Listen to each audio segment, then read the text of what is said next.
이곳 백인 셰프의 바쁜 손놀림에서 탄생하고 있는 것은 바로 스시입니다.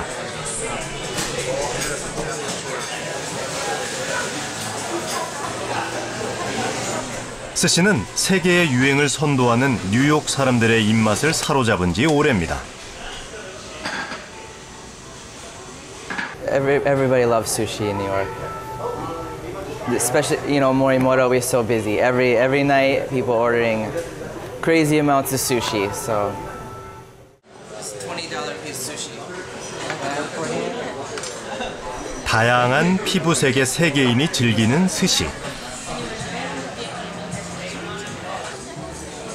입안에서 퍼지는 그 맛의 조화는 오묘한 미각의 세계로 안내합니다.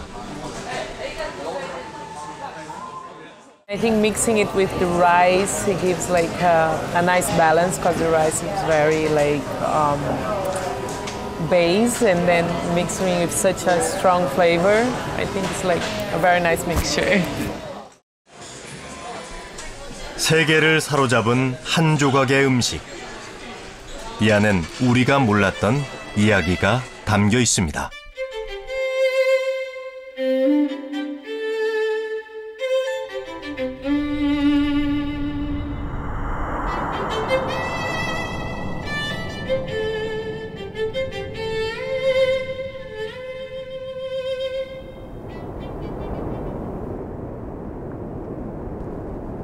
호주 남단 포트 링컨은 세계의 참치 수도로 불리는 곳입니다.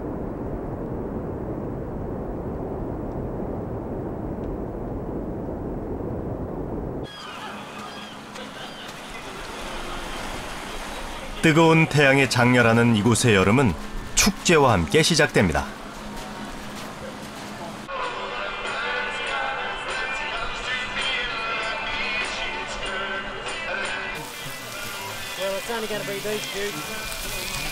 한때 남아돌던 참치를 판촉하기 위해 만들어진 이곳 축제를 더 유명하게 만든 것이 있습니다.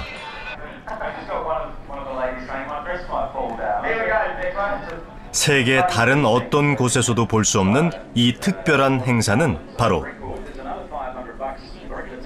참치 던지기 대회.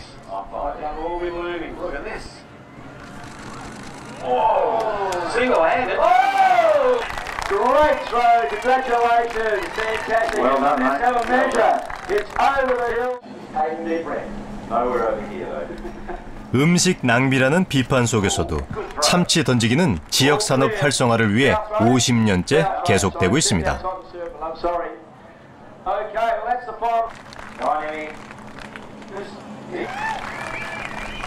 올해의 우승자는 무려 23m를 던진 이 사람.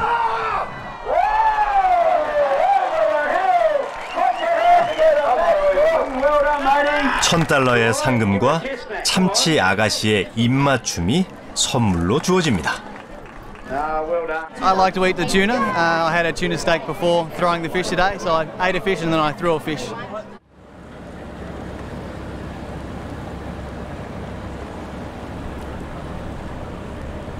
인구 14,000명의 작은 도시. 하지만 이곳의 참치 산업 규모는 무려 2,300억 원에 이릅니다.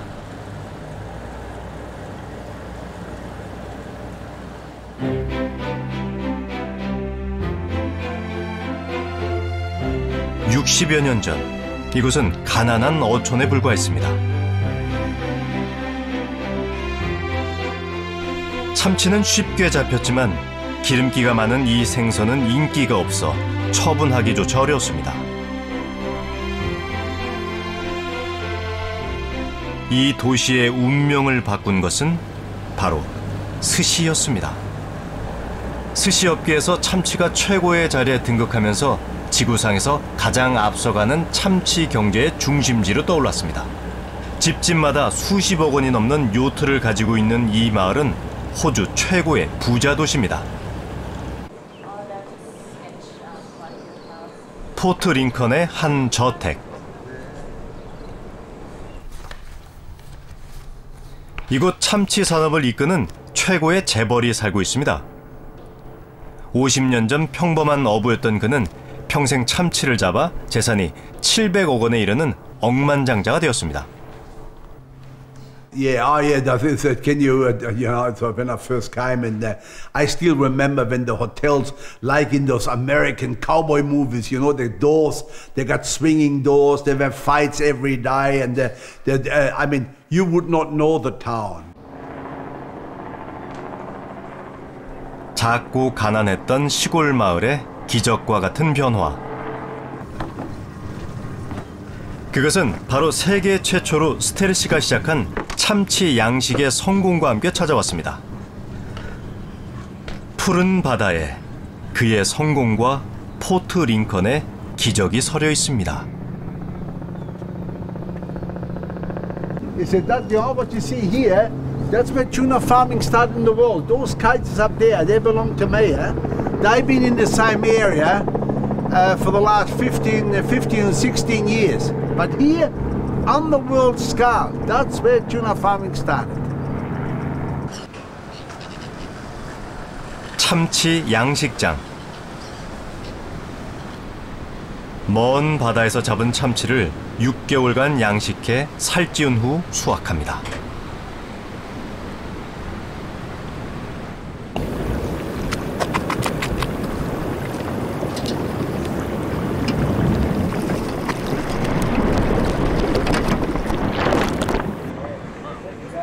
바다에서 건져 올려진 참치는 배 위에서 바로 해체됩니다.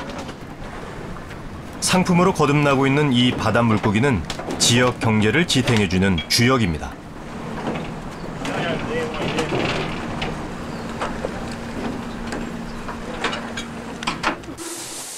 한때 남아도는 참치를 처분하기 위해 축제까지 만든 도시지만 오늘날엔 신선한 참치 살 한 점 먹을 곳이 없습니다. 얼리지 않은 채 모두 전 세계로 팔려나가기 때문입니다. These tuna here today are going to Japan, to the sashimi market. 90% of them are. I have a very small percentage today that we sell into America and also into Australia, to Australian restaurants. But 90% are off to Japan.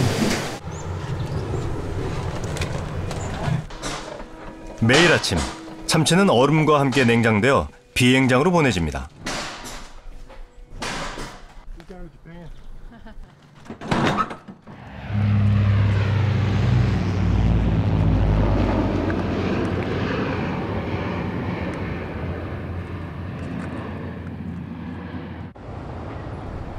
하루 만에 도착한 곳은 8,000km나 떨어진 도쿄입니다.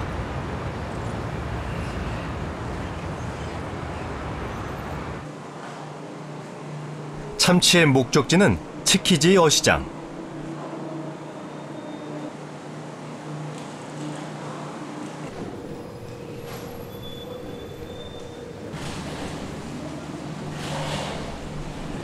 세계 곳곳에서 잡힌 참치들이 한데 모이는 곳입니다. 사람들은 이곳을 참치의 무덤이라고 부릅니다.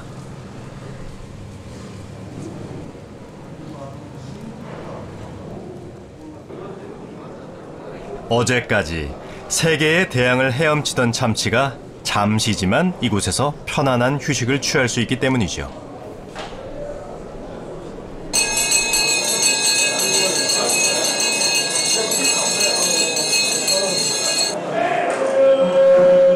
올해 초 이곳 참치 경매에서 물고기의 새로운 역사가 쓰여졌습니다.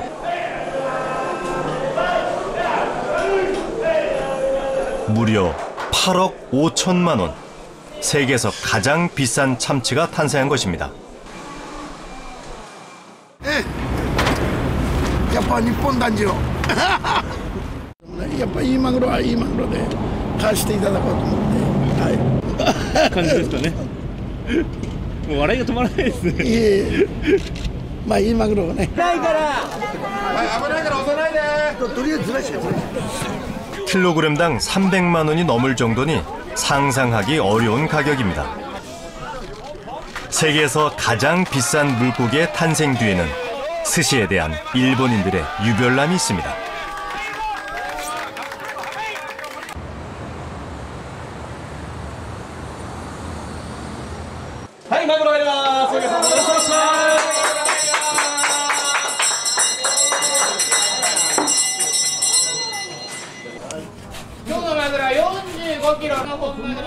매일 저녁 도쿄 긴자 거리에선 이 비싼 물고기의 해체 쇼가 펼쳐집니다.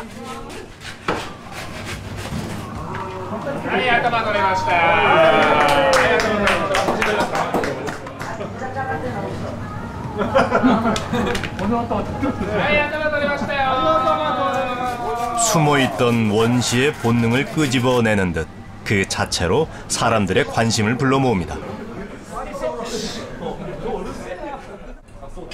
옛 일본 무사를 연상시키는 크고 예리한 칼날이 붉은 살점을 단박에 잘라냅니다.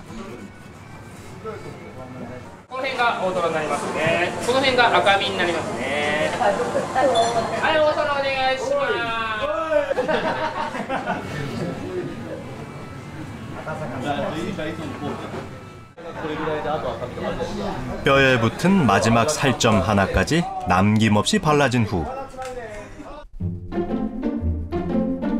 참치는 이제 수백 조각의 스시로 재탄생합니다. 미슐랭 3스타의 최고급 스시집.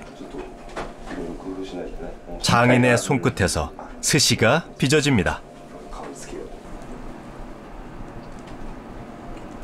이곳의 1인당 식사 비용은 우리 돈으로 무려 70만 원. 특히 참치 뱃살로 만든 이 스시 한 조각은 5만 원이 넘습니다. 무게로 따졌을 때 세상에서 가장 비싼 음식이죠. 하지만 그 오묘한 맛을 위해 일본인들은 기꺼이 지갑을 엽니다. いや本当美味しかったですね。やっぱりもうその一言に尽きるんですけども、やっぱり国産特有の独特な香りっていうんですかね、すごい繊細な部分なんですけども、あと食べた後に残るちょっと酸味具合がすごい良かったですね。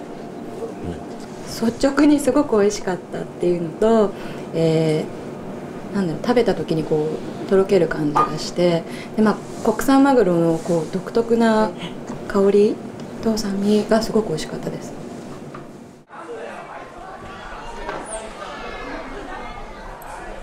회를 칠 수 있는 생선이라면 모두 스시에 얹을 수 있습니다. 연어, 고등어, 도미, 새우, 조갯살에 이르기까지.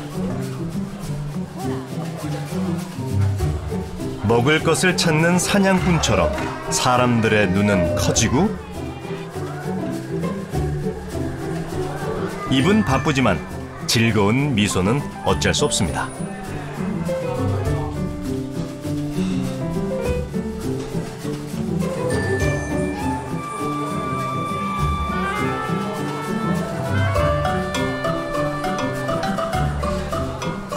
간을 맞춘 쌀밥 위에 동그랗게 얹어진 다채로운 생선살. 과연 이 음식의 시작은 어디였을까요?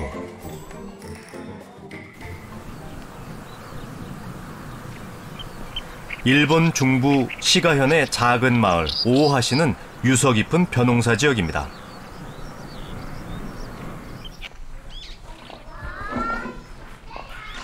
해마다 5월 모내기철이 되면 마을 사람들이 신사에 모입니다. 관 속엔 신사에 바칠 제물이 담겨 있습니다. 마을의 안녕과 풍년을 기원하기 위한 제물인데 이 제사가 시작된 유래가 흥미롭습니다.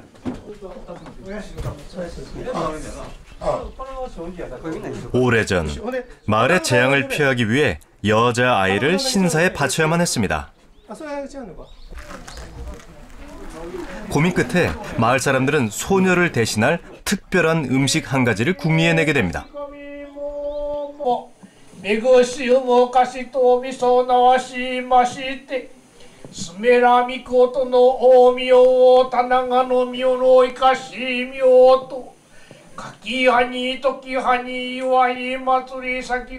그래서 제사상에 오르게 된 것, 바로 이 동그란 밥알뭉치입니다.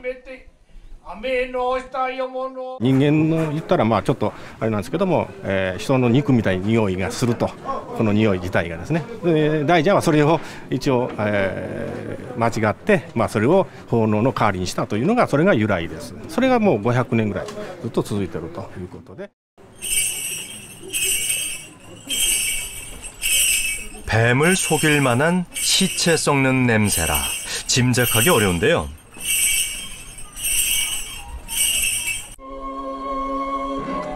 어쨌거나 지독한 냄새 덕에 마을을 지켜줬던 음식, 그것은 도조 스시라 불립니다. 처음 냄새를 맡은 아이들은 코를 막습니다.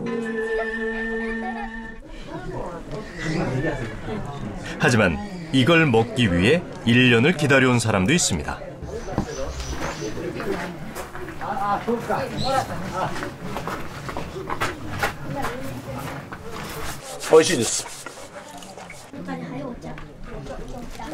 기대와 설렘으로 맛보는 제사 음식.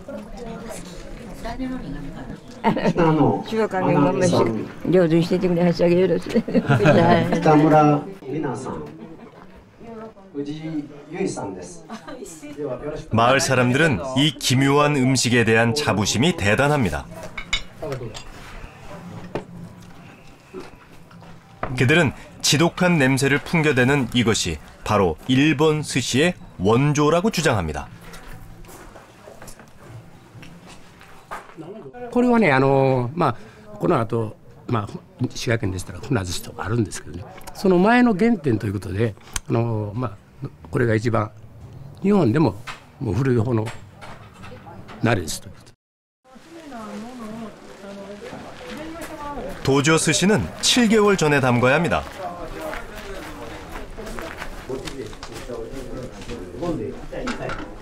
갓 추수한 햅쌀로 지은 밥과 엿기라는 풀을 섞어 소금 간을 합니다. 그리고 빠질 수 없는 중요한 한 가지, 미꾸라지입니다.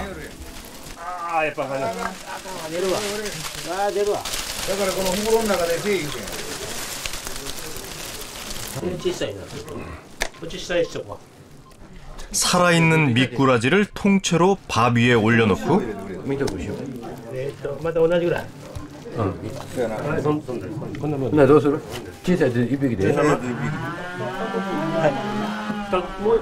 소금과 함께 매기를 얹은 후 밥과 미꾸라지를 여러 번 쌓아 올립니다.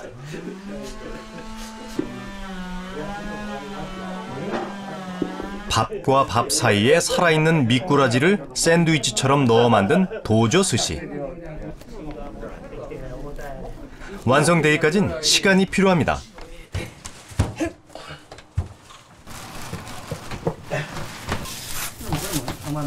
이제 서늘한 곳에서 7달을 넘게 기다려야 합니다.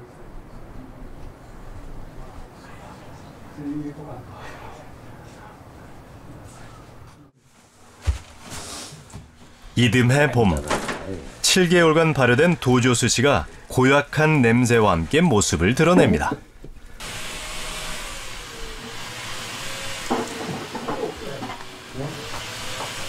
이제 모내기철을 맞은 마을은 이 기묘한 음식을 바쳐 한 해 농사의 성공을 기원합니다.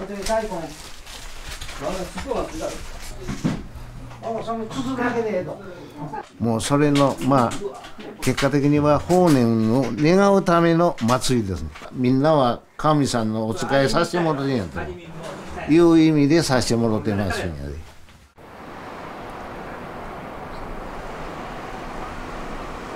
일본 최대의 호수, 비와호를 끼고 어업과 벼농사를 함께 해오고 있는 하리에 마을.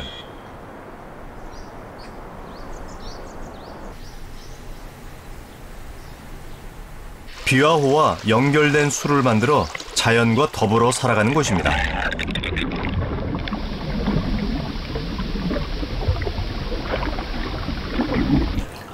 이 마을에도 스시의 원조라고 불리는 음식이 있습니다. 평생을 농부이자 어부로 살아온 후쿠다시.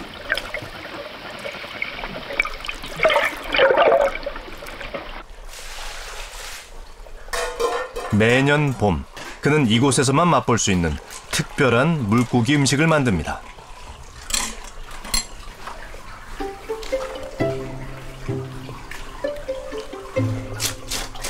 재료는 그가 호수에서 잡아올린 알벤 붕어. 비닐을 벗기고 내장을 드러냅니다.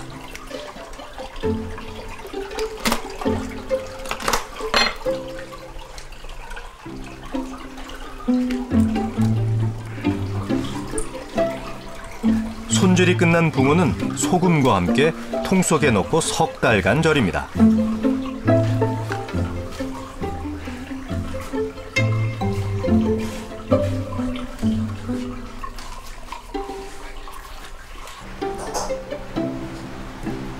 고슬고슬한 밥은 또 하나의 중요한 재료.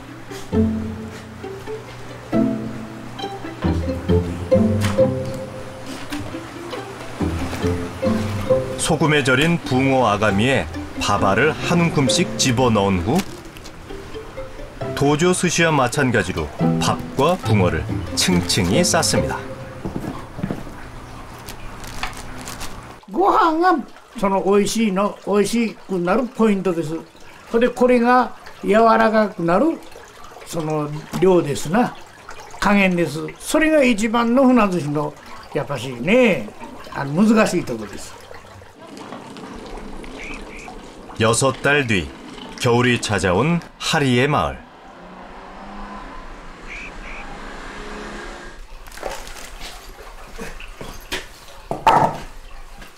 반년 동안 정성 들인 영감님의 특별 음식이 완성되는 날. 밥은 털어내고 생선만 먹기 좋게 잘라낸 이것은 후나즈시입니다. 오래 보관한 끝에 먹는 기쁨은 자연과 가까이 한 사람에게 주어지는 축복입니다. 노란 붕어알과 함께 머리와 가시는 먹기 좋게 물러졌습니다. 밥을 먹이 삼아 다양한 박테리아가 번식해 시큼하고 진한 맛을 내는데 이 마을 사람들은 후나지시야말로 스시의 조상이라고 얘기합니다.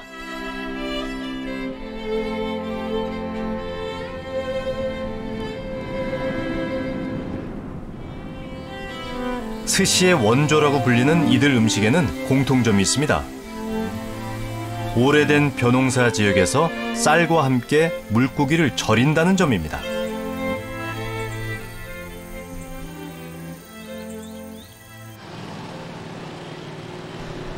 동남아시아를 가로질러 흐르는 메콩강.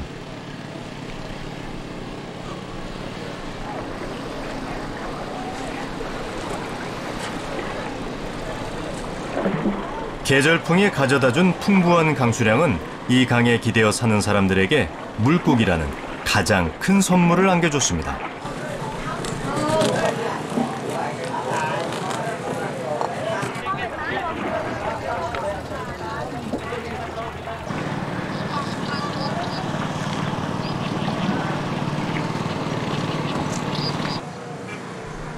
이곳 사람들은 한꺼번에 많이 잡히는 물고기를 다양한 방법으로 저장해두고 먹는데요. 동남아시아 시장을 가득 메우는 건 저장 생선이 익어가는 비린내입니다. 그런데 캄보디아 시장에서 사고 파는 이 저장 생선은 일본의 도조 스시와 몹시 닮아 있습니다.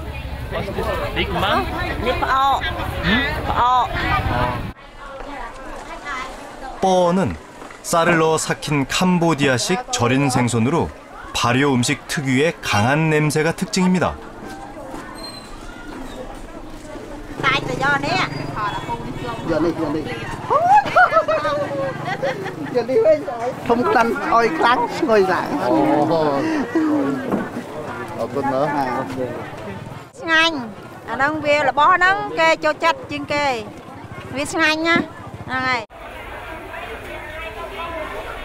잘 숙성된 뻐는 냄새와는 달리 치즈와 같은 시큼하면서도 고소한 맛이 일품입니다.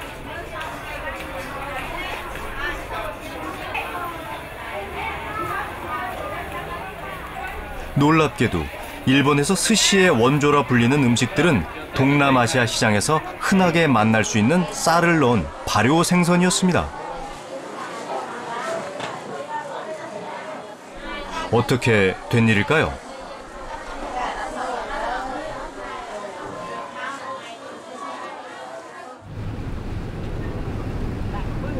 우기와 건기가 뚜렷이 나눠지는 열대 몬순 기후.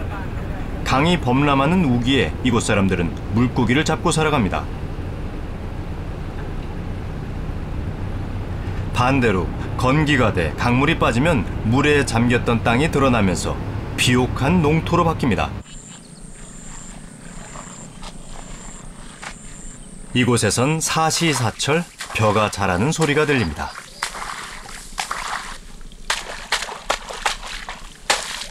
일년에 산모작까지 가능한 지역이기 때문입니다. 쌀과 물고기, 이 모두는 계절풍이 가져다주는 풍부한 강수량 덕분입니다.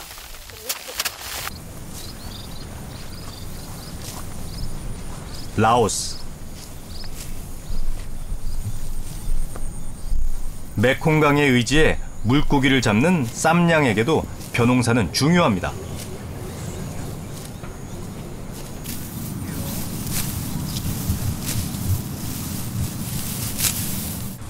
Sâmอาชีพหาปลาในเฮ็ดนาถ้าว่าเฮ็ดนาถ้าว่าบ่มีปลากินก็เฮ็ดไปบ่ได้ต้องมีอาชีพ2อย่างถึงหาปลาแน่เฮ็ดนาแน่เพื่อให้ท่านในครอบครัวเพื่อบ่ให้อึดให้หิวในครอบครัวอาชีพแนวใดก็ได้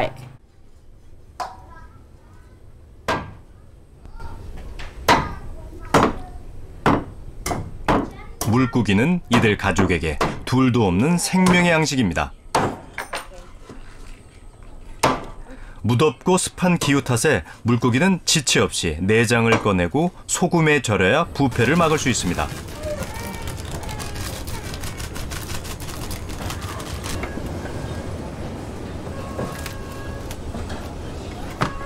밥은 이들의 주식이기도 하지만 물고기를 저장하는 데도 욕이 납니다. 바다가 멀어 소금을 구하기 어려웠던 곳. 많은 약의 소금을 사용할 수 없었지만 밥을 넣어 생선의 발효를 촉진시키는 방법을 깨달았습니다. 밥의 양만 적을 뿐이지 일본의 옛 스시 만드는 방법과 꼭 같습니다.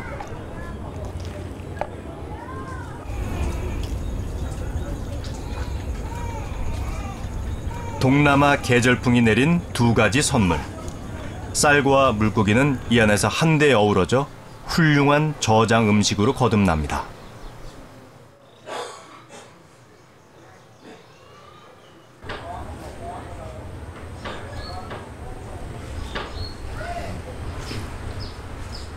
한 달 전 밥과 함께 절여놓은 생선은 이들 가족의 단조로운 식단에 식욕을 자극하는 필수 반찬이 됩니다.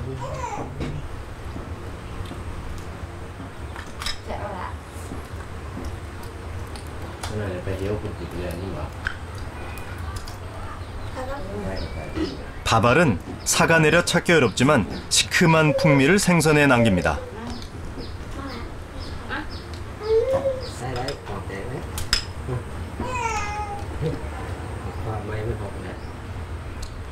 이 생선절임의 이름은 빠솜.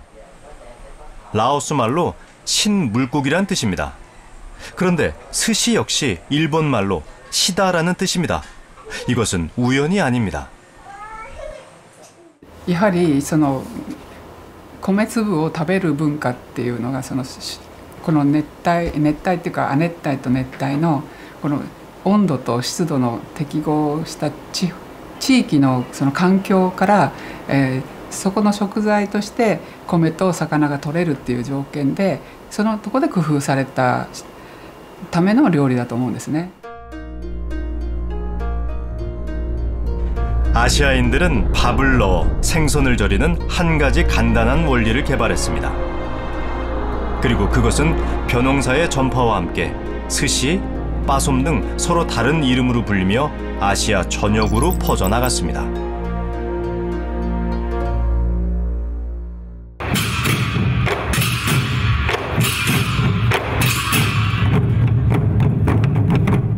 그렇다면 중국에서도 스시, 즉 절인 생선의 흔적을 찾아볼 수 있을까요?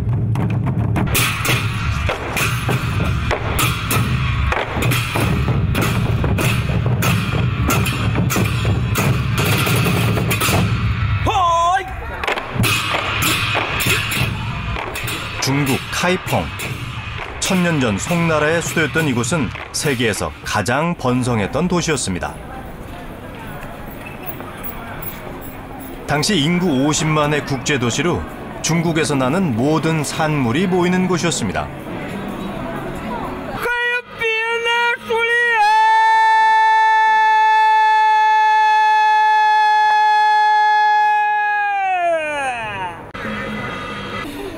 천년 전 카이펑의 저작거리는 없는 것이 없는 세계에서 가장 큰 시장이었습니다.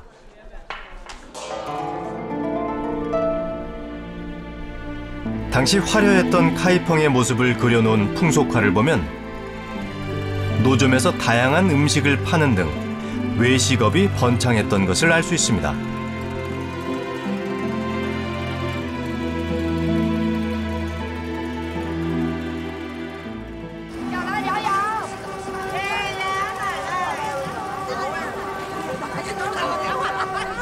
당시 성황이었던 카이펑의 야시장은 천년의 세월을 넘어 옛 모습 그대로 남아있는데 노점에선 여전히 다채로운 음식을 팝니다.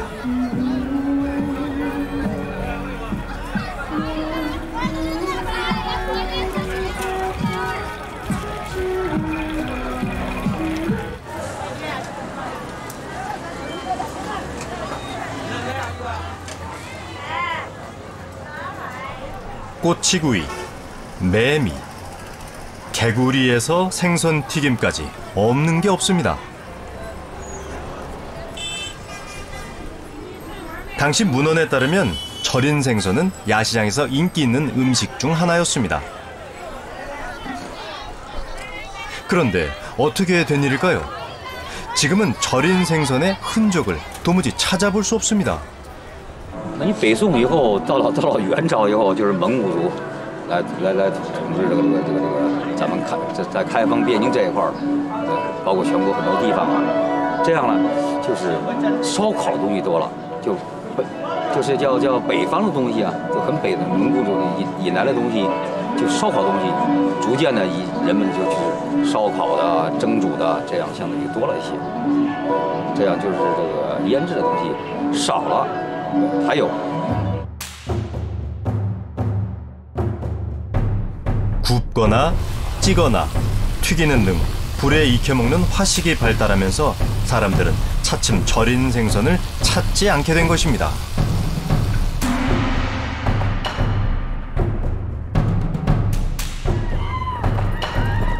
그것은 몽고족의 음식 문화가 남긴 유산이었습니다.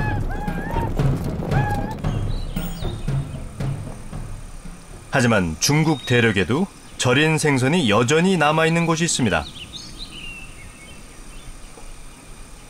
중국 남부는 벼농사가 최초로 시작된 지역 중 하나입니다. 이곳에서 사라진 절인 생선의 흔적을 찾을 수 있었습니다. 전통을 유지한 채 살아가고 있는 소수민족 둥족입니다. 이들에겐 자신들만의 언어와 독특한 생활 양식이 그대로 남아 있습니다.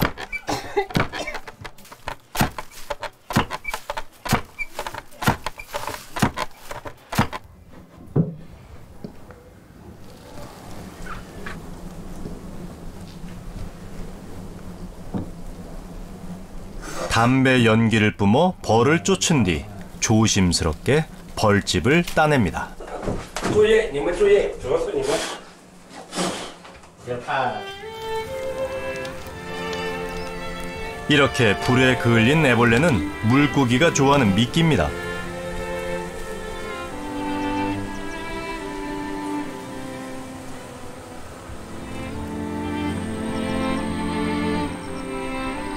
이제 던져놓기만 하면 됩니다.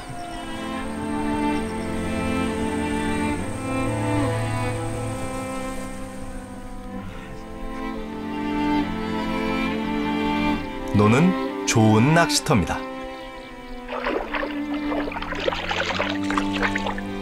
이곳 논에선 쌀과 물고기가 함께 자라기 때문이죠.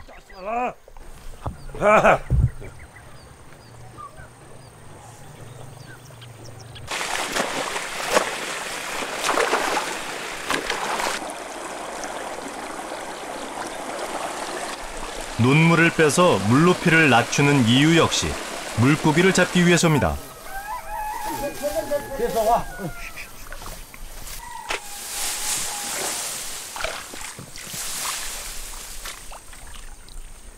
모내기철에 풀어놓은 치어는 벌써 한 뼘 이상 자랐습니다. 이런 방식의 논양어는 쌀과 물고기라는 두 가지 수확물을 한꺼번에 농부에게 가져다 줍니다.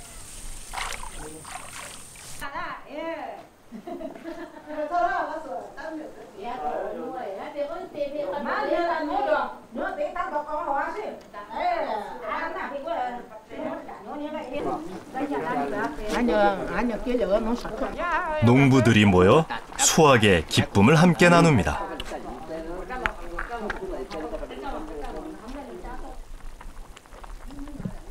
쌀과 물고기는 오늘 자신들을 키워준 농부들의 입속으로 들어갑니다.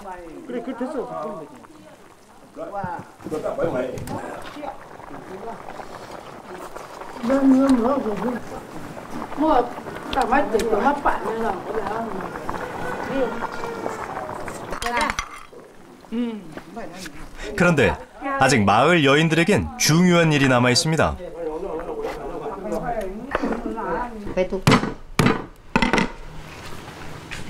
잡은 물고기를 저장하는 것입니다.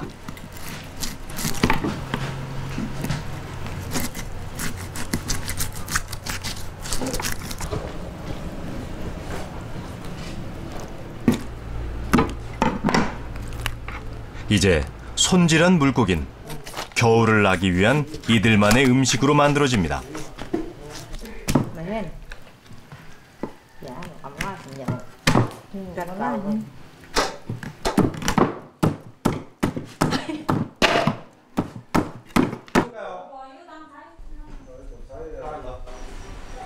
역시 빠질 수 없는 건 밥입니다.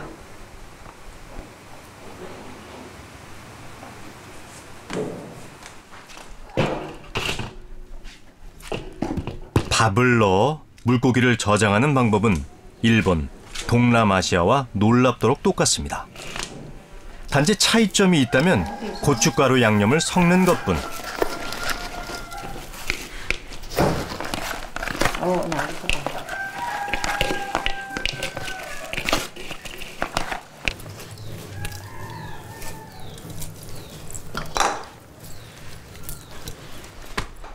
소금에 절인 물고기의 배 안에 고춧가루 밥을 채운 뒤 나무통 안에 층층이 쌓아 올립니다.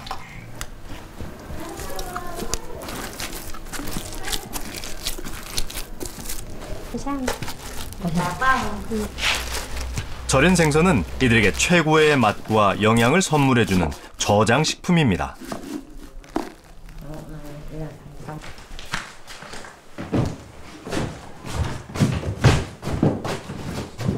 我们安妮的2个月，随便说放了3年啊4年开都可以的。所以我们动手是那个你，我这样那个跟我们父母15岁的学的安妮。 이들은 이 음식을 절인 생선이라는 뜻의 옌위라고 부릅니다.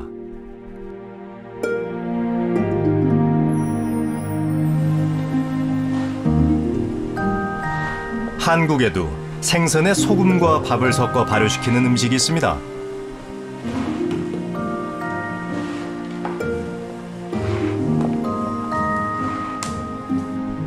이 음식 역시 소금에 절인 생선이라는 뜻의 식혜라고 부릅니다. 이처럼 쌀을 넣어 발효시킨 생선은 아시아 각국에서 발견되는데 이 모두는 벼농사 지역에서 공통으로 발달한 생선 저장법입니다. 절인 생선의 역사는 언제부터일까요? 시안의 비림박물관. 기원 전에 만들어진 문헌을 새겨놓은 비석들입니다. 이 가운데 절인 생선의 역사를 설명해줄 단서가 숨어 있습니다.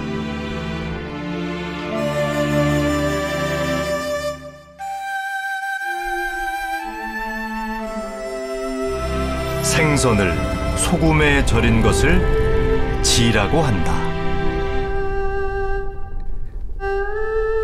절인 생선을 뜻하는 한자 지자가 기원전에 존재했다는 사실은 적어도 3000여 년 전부터 중국에서 생선을 절여왔음을 말해줍니다.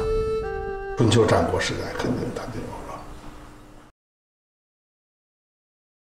因为那会儿发酵已经非常发达了，因为那会儿就用生鱼来作为发酵，但是它是捣烂的。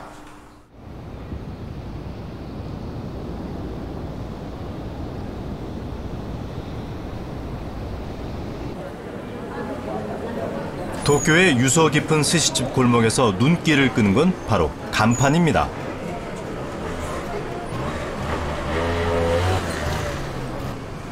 흥미롭게도 중국 비림에서 발견된 절인 생선 지자가 3000년의 세월을 넘어 새겨져 있습니다.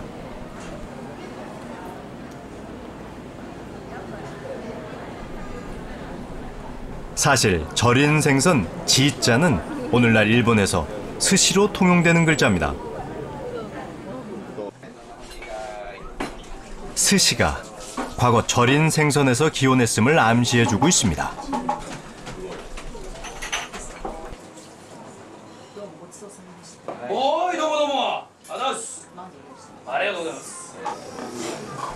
스시는 절인 생선에서 날 생선으로 극적으로 탈바꿈한 음식입니다.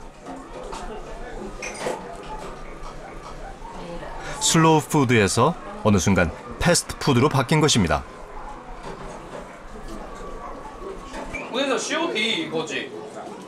寿司っていうのはもともとはやっぱりスローフードですね。超スローフードです。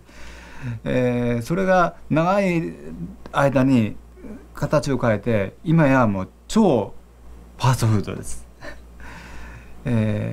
だからこれだけひっくり返ったってのも珍しいですよね。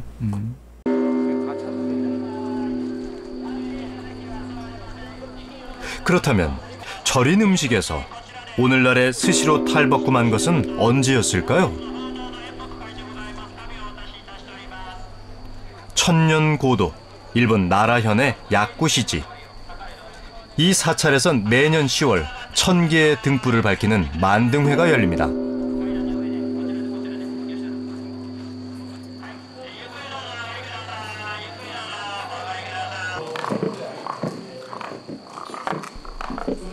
(1300년) 전 이 절을 창건했던 한 사람의 공덕을 기리기 위해서입니다.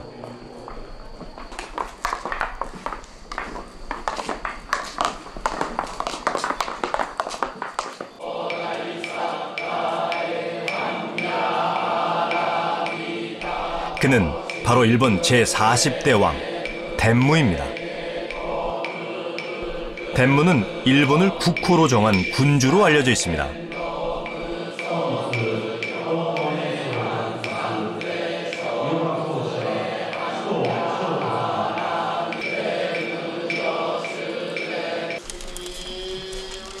불교를 숭상했던 그는 서기 675년 일본 최초로 육식 금지령을 내렸습니다. 그것은 이후 1200년간 일본의 식문화를 바꿔놨는데요. 육고기 대신 다양한 생선 요리가 일본에서 발달하는 계기가 됐습니다.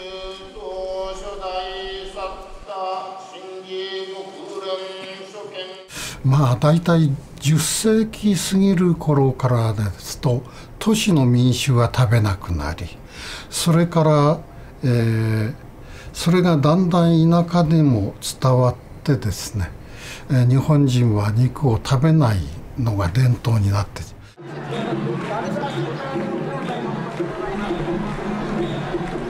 일본인들이 오늘날의 스시를 개발한 건 불과 200년 전 이곳 도쿄의 길거리였습니다.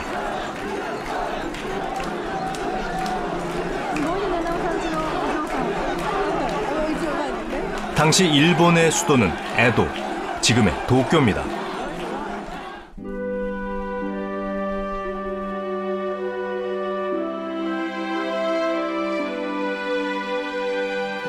(1800년대) 에도의 저작거리를 묘사한 그림입니다.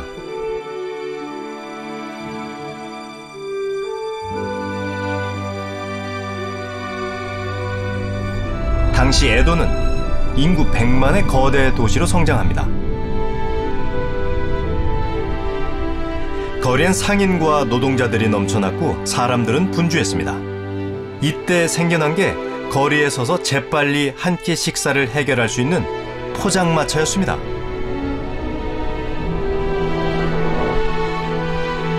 포장마차의 인기 메뉴는 바로 밥과 생선살을 즉석에서 쥐어 만든 스시였습니다. 바쁜 에도 사람들을 위해 오랜 기간 발효시킬 필요 없이 즉석에서 만드는 스시가 탄생한 겁니다.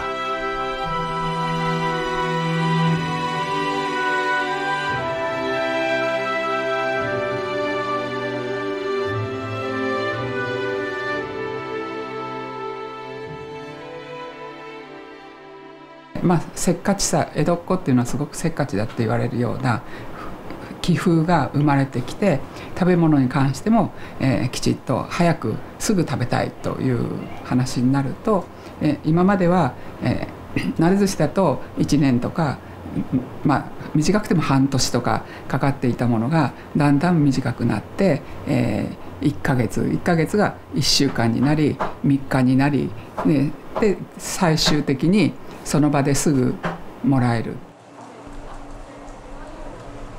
스시를 즉석 요리로 탈바꿈시킨 또 하나의 공로자가 있습니다.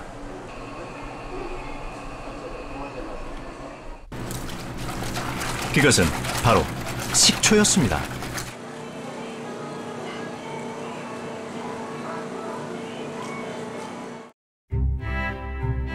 오랜 기간 발효시켰을 때 만들어지는 시큼한 맛을 인공적으로 내기 위해 스시밥에 식초를 넣기 시작한 겁니다.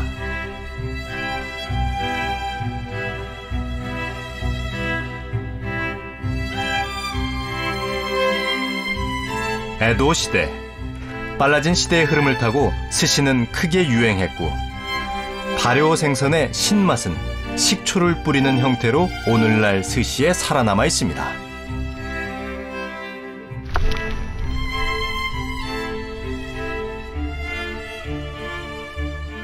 400年ぐらいから300年前にかけてですね、だいたいゆっくりゆっくりとですけども、だんだん酢の占める割合が大きくなってくると。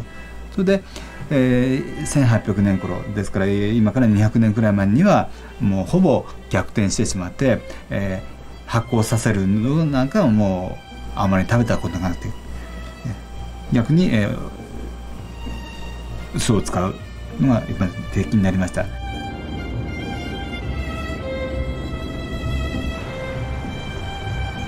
200년 전엔 상상할 수 없던 놀랍도록 빨라진 문명의 발달과 함께 에도의 발명품 스시는 끊임없이 진화해 나가고 있습니다.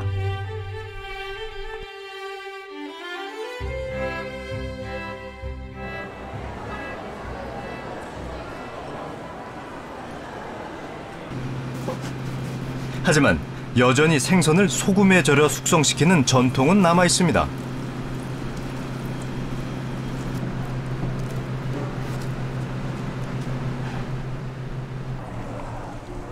오사카 지방의 스시는 소금에 절인 생선과 밥을 나무 틀 안에 담아 눌러서 만듭니다.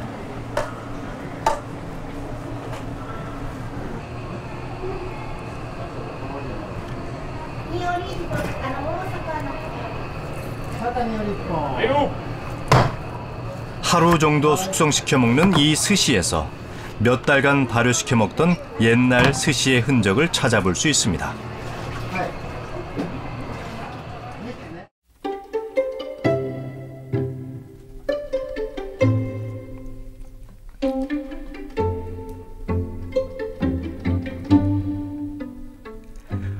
물고기의 모습을 온전히 살린 기후현의 은어스시를 비롯해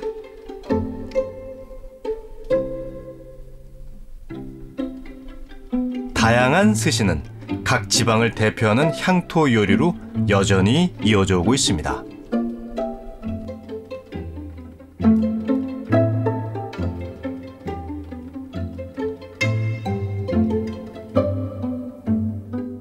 鮮度のいい魚を塩と酢で締めて、それをやっぱり何日か置いて、それを押し寿司にして食べる。これまた美味しいんですよね、これが。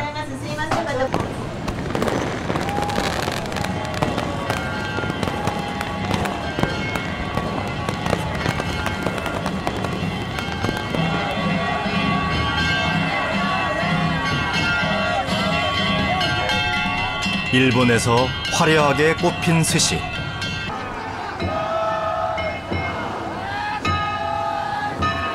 그 조상은 벼농사와 함께 동남아시아와 중국을 거쳐 일본에 도착한 절인 생선이었습니다.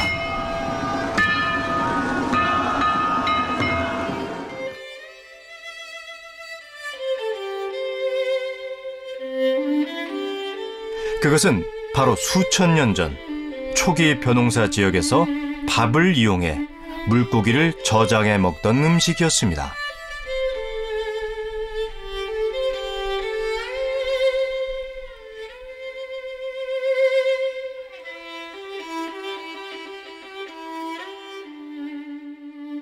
東南アジアから、中国のそうですね西南中国にかけてのですね水田稲作地帯で、淡水魚の保存法として発達した食品だと思うんです。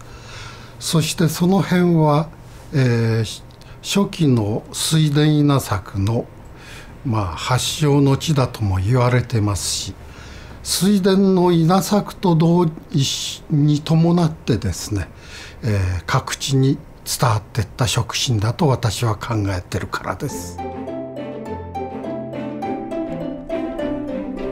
(3000년이) 넘는 오랜 역사를 가진 스시는 시대와 문명에 따라 스스로 그 모습을 바꿔온 변화무쌍한 음식입니다.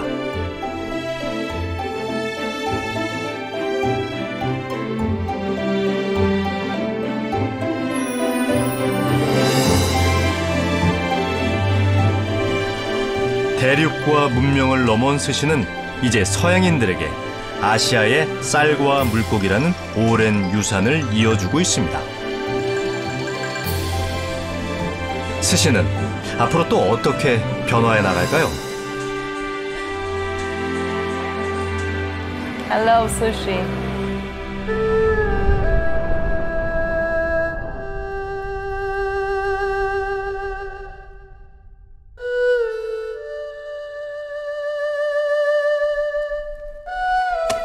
자연이 내린 두 가지 선물.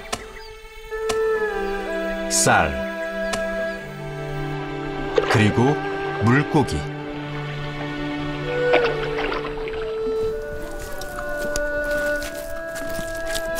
쌀과 물고기. 이 두 가지 축복을 버무려 탄생시킨 절인 음식. 그것은 아시아인들의 지혜와 염원을 담고 있습니다.